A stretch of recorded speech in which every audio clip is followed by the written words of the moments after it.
تو میرے دوستو، درود و سلام کی اہمیت ہے، میں نے اپنی زندگی کا جو تجربہ کیا ہے نا، میں 1000 دفعہ روز پڑھتا ہوں، میرا معمول ہے الحمدللہ، اور سالوں سے اللہ مجھے اس پہ قائم رکھے، اور میری یہی تمنا ہے کہ میری زبان سے آخری وقت میں بھی درود و سلام ہو، میں محبوب کا نام لیتا جاؤں، کیونکہ درود میں، سلام میں اللہ کا نام بھی ہوتا ہے یا نہیں ہوتا؟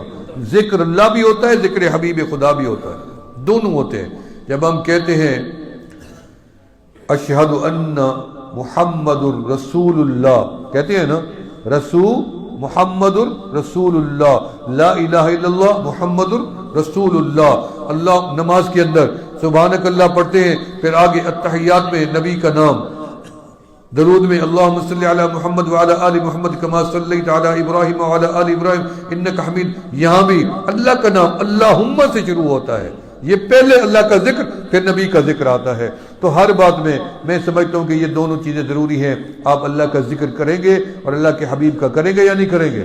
درود و سلام پڑھو گے نہیں پڑھو گے؟ مجھے ایک درود کی اجازت مدینے سے ملی تھی، میں آپ کو دے دوں۔ پہلے جب مجھے ملی تھی تو مجھے منع کیا گیا تھا کہ 3 بندے ہیں جن کو آپ ہر بات بتاتے ہیں، ان کو آپ نے نہیں بتانا، ان کے نام بتائے گے مجھے، وہاں بزرگ تھے۔ تو میں نے کہا ٹھیک ہے، بہتر ہے، میں نہیں بتاؤں گا۔ میں پڑھنا شروع کر دیا۔ پھر جب میں گیا تو مجھے ایک بندے نے کراچی میں، ابھی پچھلے دن فوت ہوئے بیچارے، بہار کالونی کے شفیق بھائی تھے ہمارے، تو مجھے انہوں نے کہا کہ میں نے خواب دیکھا ہے کہ آپ ایک راستے پہ جا رہے ہیں اور آپ یہ درود پڑھتے ہیں اور ہاتھ ایسے کر دیں اوپر، ایسے کر دیں، وہی درود جو مجھے مدینے سے اجازت ملی تھی۔ میں چپ کر گیا، میں نے اجازت نہیں دی، لیکن ان کو پتہ چل گیا۔ پھر جب میں مدینے گیا تو مجھے انہوں نے پوچھا کہ آپ نے کسی کو بتایا؟ میں نے نہیں بتانا چاہتا تھا، لیکن ممانعت تھی، ایک بندے نے خواب دیکھ لیا تھا، اس نے مجھے وہ درود پڑھ کے سنا دیا۔ تو پھر مجھے فرمایا کہ اس کو اجازت دے دیں آپ جا کے۔ میں واپس آیا تو اس کو اجازت دی۔ پھر میں جب تیسری مرتبہ مدینہ پاک میں گیا، الحمدللہ یہ عاجز 40 سال سے مسلسل، اس سال میں نہیں جا سکا، مسلسل سالوں سے جاتے ہیں، حضرت بھی جاتے ہیں، بلکہ 1-2 دفعہ ہمارا اکٹھے بھی وہاں موقع بنا ہے۔ میں آپ کو بتاؤں کہ میں ایک دفعہ درود پڑھتا جا رہا تھا باب السلام سے، اتنی رش بھیڑ تھی، حج کا آخری دن تھے، حج کے بالکل قریب ترین 3، 4 یا 5 ذی الحج تھی، انتہائی رش تھا، ٹھہرنے کی گنجائش نہیں تھی۔ جیسے میں باب السلام میں داخل ہوا تو میرے اوپر گریہ طاری ہو گیا کہ میں کیسے حاضری دوں گا، کیسے منہ دکھاؤں گا آگے جا کے۔ میرے والد صاحب فرماتے ہیں میں 3 دن باب عمر میں بیٹھ کے روتا رہتا تھا کہ یا اللہ میں آپ کے محبوب کو کیسے منہ جا کے دکھاؤں، میں تو داڑھی سفید کیے پھرتا ہوں، میرا من تو ابھی بھی کالا ہے۔ تو مجھے وہ یاد آئے بات، میں نے کہا وہ تو اتنی بزرگ تھے، وہ اتنی ڈرتے تھے، ہمارے پاس تو کچھ بھی نہیں ہے۔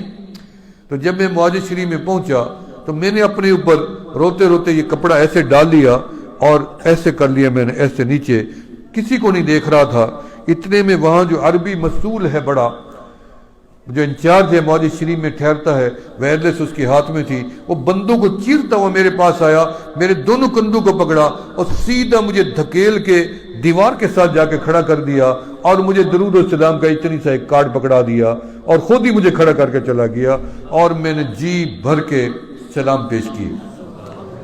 ابھی پچھلے دنوں جب میں آخری حاضری پہ گیا تو جب میں آخری حاضری میں تھا تو میں سلام پڑھ کے نکلا تو 2 لبنان کے یا شام کے 2 بزرگ تھے، جب میں سلام پڑھ کے نکلا تو انہوں نے میری بازو پکڑ لی اور مجھے دوبارہ اندر لے گئے۔ جب اندر لے گئے تو سیدھا معجز شریف کے پاس لے گئے، کہتے یہ کیا ہے؟ میں نے کہا معجزہ ہے، قبر رسول صلی اللہ علیہ وسلم ہے۔ انہوں نے کہا یہ گواہ ہے، ہم نے یہ خواب لبنان میں دیکھا ہے اور آپ کو دیکھا ہے، اور اسی طریقے سے دیکھا ہے کہ ہم آپ کو باہر سے اندر لے آئے ہیں، آپ ہمارے سلام بھی پیش کریں اور اپنے بھی پیش کریں اور ہمارے لیے بھی دعا کریں۔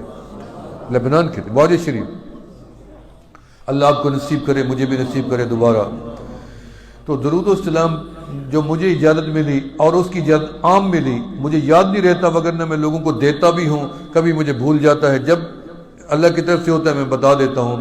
تو وہ بالکل مختصر ہے، وہ ہے صلی اللہ علیہ وسلم، صلی اللہ پڑھتے جائیں، صلی اللہ علیہ وسلم، درود بھی ہے اسی میں، سلام بھی ہے، مکمل ہے۔ مختصر بھی ہے، ثواب سب سے زیادہ ہے۔